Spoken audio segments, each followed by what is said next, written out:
Bismillahirrahmanirrahim. Assalamualaikum warahmatullahi wabarakatuh. Perkenalkan Gus Baha. Nama saya Boy, mungkin agak beda dengan pada umumnya. Saya bukan dari kalangan santri, tapi ketika mendengar ceramah Gus Baha pada awal-awal saya kuliah itu merasa kok kayak sebelumnya kenapa tidak masuk santri aja gitu.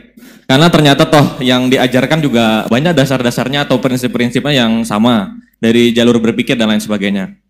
Yang ingin saya tanyakan di sini adalah ketika Gus Baha menyampaikan tentang diroyah, mungkin singkat saja Gus, apakah diroyah ini alat atau ilmu universal yang bisa digunakan ketika berdialog dengan orang-orang yang mengatakan itu kan kaidah kalian gitu, itu kan kaidahmu, ada hal-hal yang memang tidak bisa dipersamakan atau tidak bisa digeneralisir, ya mungkin seperti itu Gus. Dan juga yang terakhir, kalau boleh saya izin bersalaman boleh Gus. Kesempatan. Oke, Assalamualaikum warahmatullahi wabarakatuh.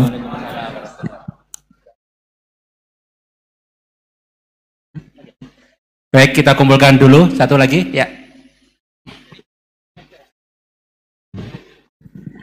Cek. Bismillahirrahmanirrahim. Assalamualaikum warahmatullahi wabarakatuh. Ya, perkenalkan saya Taufik Satrio, biasa dipanggil Tosa. Ya. Ya. Singkatan. Baik, langsung saja mungkin untuk pertanyaannya.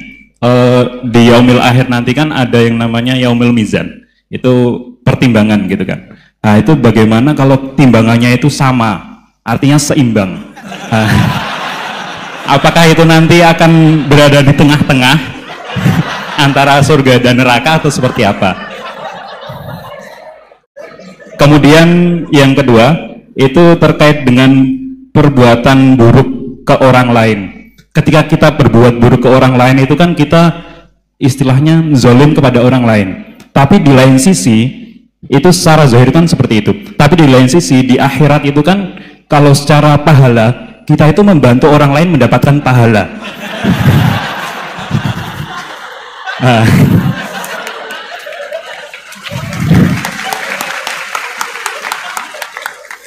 Jadi seperti apa Gus? Terima kasih. Assalamualaikum warahmatullahi wabarakatuh. Terima kasih Mas Tosa ya. Silakan Ibu ya.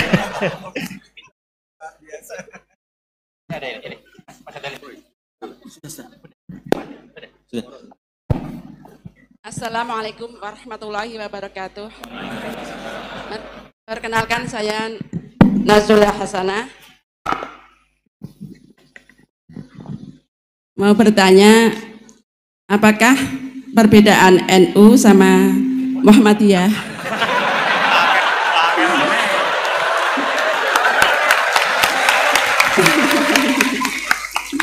Tadi kan dijabarkan. Terus dalam sholat subuh itu kan ada yang pakai doa kunut, ada yang enggak. Tolong jabarkan. Wassalamualaikum warahmatullahi wabarakatuh. Waalaikumsalam. Baik Gus, ini ada 3 penanya. Mas Boy tadi terkait dengan diroya, apakah ini universal, termasuk untuk yang non muslim bahkan gitu kan. Kemudian yang kedua dari Mas Tosa, hisab yang seimbang Gus, kasusnya gimana ini. Yang kedua terkait dengan kalau berbuat buruk kan membuat pahala untuk yang bersangkutan itu. Seperti orang puasa dikasih minum gitu kan ya. Ya. Terus kemudian Bu Hasanah ini beda antara NU dan MU, kira-kira itu ya. Silakan saja. Ya.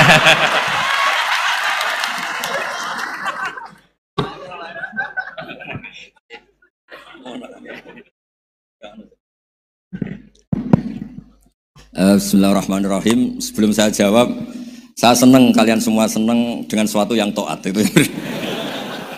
Banyak orang untuk senang nunggu maksiat dulu. Mungkin melihat perempuan yang tidak mahram, melihat sesuatu yang maksiat. Jadi ini spesial.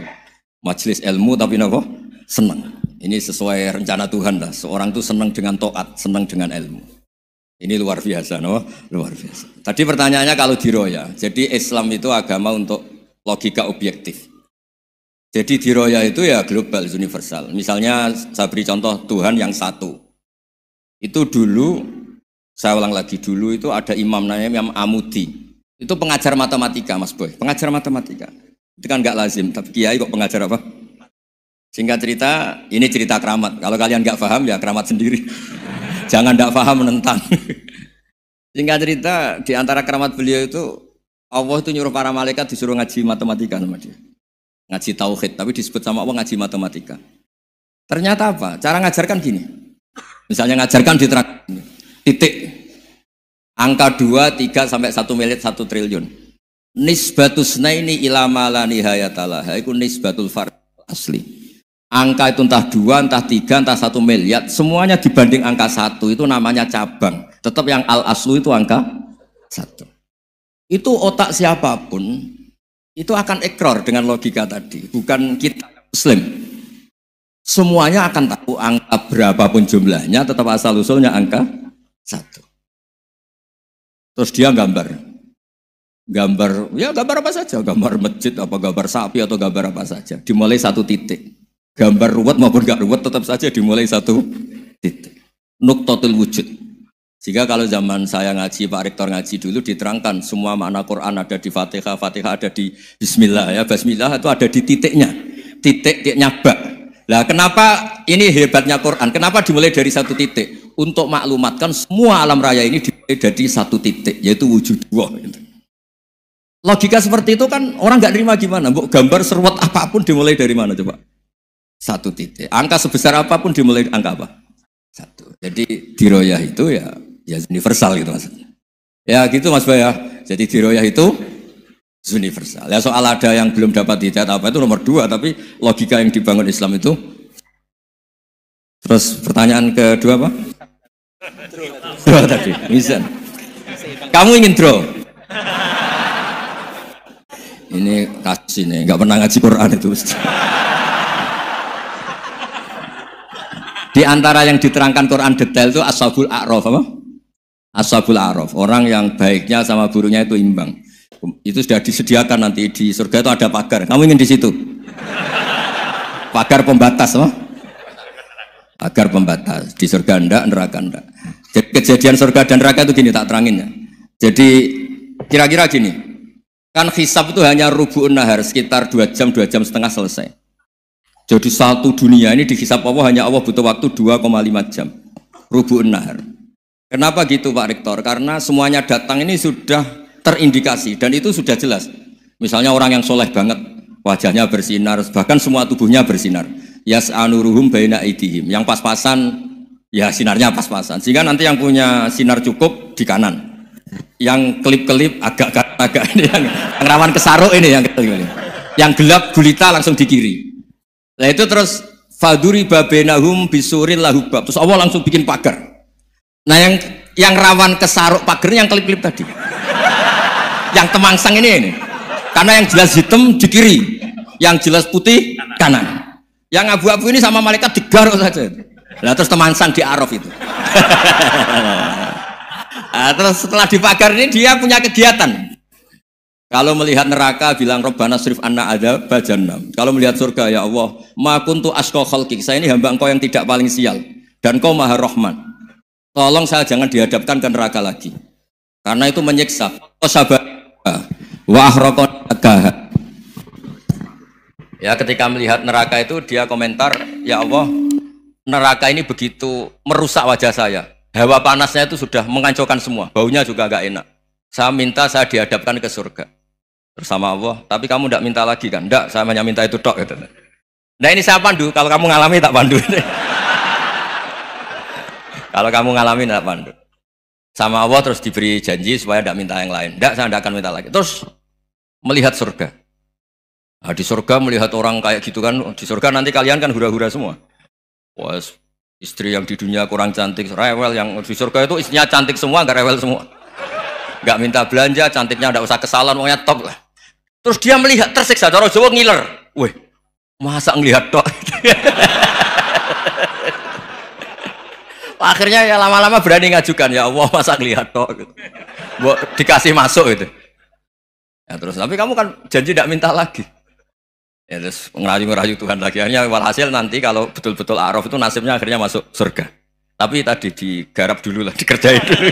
Itu lama sekali perjalanannya, memang lama sekali. Nah soal orang membunuh itu, apa contohnya tadi?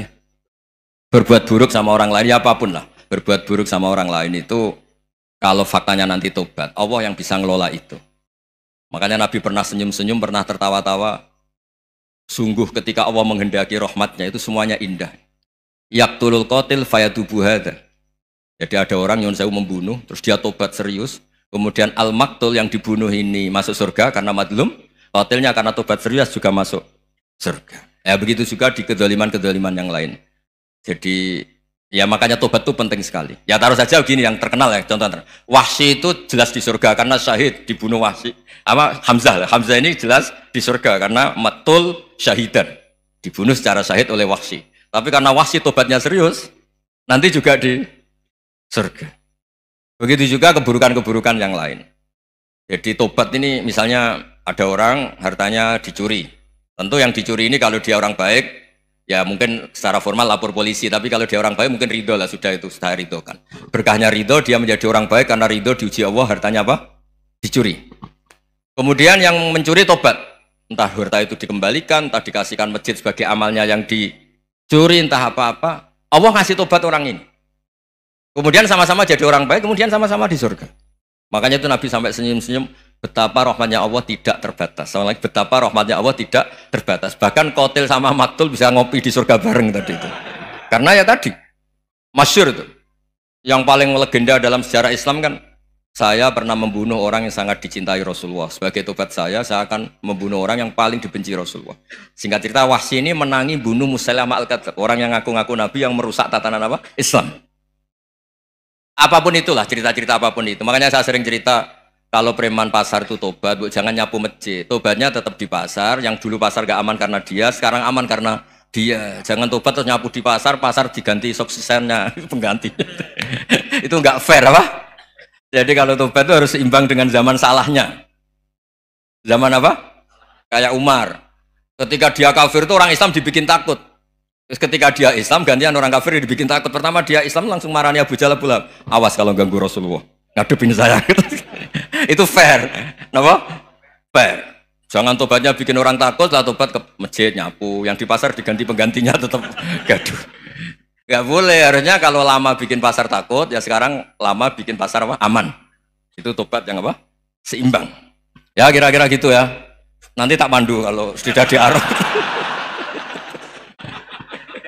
Terus gimana? Yang ketiga NU sama MU. Satu itu beda seragamnya dan logonya.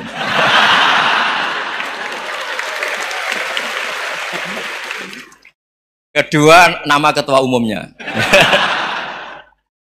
Ketiga, tanggal acara besarnya. Muktamar Muhammadiyah dan NU itu beda. Sudah beda satu abadnya. Tentu dulu Muhammadiyah. Tapi begini ya, perbedaan itu nggak bisa dihindari. Karena tadi ada sudut pandang apa? Ada sudut pandang, itu nggak bisa dihindari. Ini cerita yang nyata ya. Saya ulang lagi, senyata-nyatanya. Andai kan betul Rasulullah itu hanya kunut 1-2 kali, maka kalau menurut madhab Syafi'i, apa salahnya melakukan sunnah terus-menerus meskipun Nabi itu melakukan hanya beberapa kali? Karena pertama, sesuatu yang pernah dilakukan Nabi pasti akan menjadi sunnah yang terus-menerus. Nabi itu puasa Senin Kemis juga tidak selalu. Salah kalau ada orang bilang, Nabi malah takut kalau ibadah sunat dilakukan terus-menerus, karena nanti takut dikira wajib. Itu masyhur dalam kaidah usul fikih. Tapi yang tidak kunut juga tidak salah, karena ya tadi Nabi ya pernah kunut, Nabi juga pernah tidak kunut, karena Nabinya orang banyak. Karena bukan Nabi kelompok tertentu, no? Jadi sederhana. Terus menyangkut ini, dengerin betul, sujud. Sujud itu banyak ulama yang mengatakan untuk sah itu harus melibatkan 7 anggota. Umirtu an asjuda ala sab'ati azumin al jabha wal yaden wal rubaten wal qadamen. Saya diperintahkan sujud itu melibatkan 7 anggota, yaitu jabha, yaden 2 tangan, 2 lutut, terus 2 qadamen. Tapi Imam Syafi'i ngendikan, andekan ada pendapat yang mengatakan ukurannya cukup jabha, maka itu juga benar. Karena Nabi ketika sujud ngendikan sajadalaka wajhi wa sam'i wa basori. Ya Allah telah sujud ke engkau wajah saya, jabha saya. Nabi tidak menyebut tangan, tidak menyebut rubaten, tidak menyebut qadamen. Ini wajah dua wajah, ukurannya itu hanya jabha. Itu kayak iya kayak enggak. Nah hal-hal seperti itu yang menjadikan ada ijtihad. Ijtihad itu satu pemikiran yang cara sudut pandang itu kayak iya kayak enggak. Nah itu terus ada al-madhaibul arba'ah. Terus ketika implementasi di Indonesia, dulu Mbah Ahmad Dahlan juga ngaji Mbah Soleh Darat, Mbah Hasyim Asy'ari juga ngaji Mbah Soleh Darat. Ketika di Mekah sama-sama ngaji Syekh Khotib Minangkabau, sama-sama ngaji Syekh Mahfud Termas. Jadi ya kalau di keluarga kita itu ya biasa aja, perbedaan-perbedaan itu selama masih ilmiah dianggap biasa aja. Karena memang ngelola sudut pandang itu nggak bisa ditertibkan. Nabi Yahya itu suka berkawan orang soleh. Karena berkawan orang soleh itu enak. Tapi kalau Nabi Isa suka dadani desa-desa tertinggal yang masih macam-macam. Ketika ditanya, kenapa engkau suka berkawan orang-orang gitu? Ana tabibun udawil mardo. Di mana-mana kiai itu ya nyembuhkan yang sakit. Jadi kalau dakwah yang sudah iman tuh akeh tunggali gitu. Tapi dakwah gitu kan tantangan. Itu sudut pandang. Ada Nabi itu yang tertawa terus guyon terus. Yang satu murung terus. Ya sama Nabi Isa dan Yahya kan satu angkatan. Mali aroka dohikan. Fakaan nama tak manumin makrillah. Kamu kok tertawa-tawa terus, akan-akan nggak ada adab saja. Yang satu tanya, mali aroka abisan kaan nakata kena tumir rahmatillah. Wong kok murung terus, kok dunia orang rahmat deh. Nah anda ini orang hebat.